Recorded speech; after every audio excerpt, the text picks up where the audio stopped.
தீண்டிடும் போது வருகிற வாசனை நீ அல்லவா? உன்னுடன் வாடும் ஒவ்வொரு நொடியும் சர்க்கரை தடவிய நொடி அல்லவா?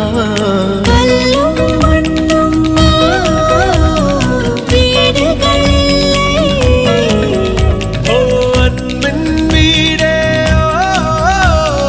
அழிவது இல்லை.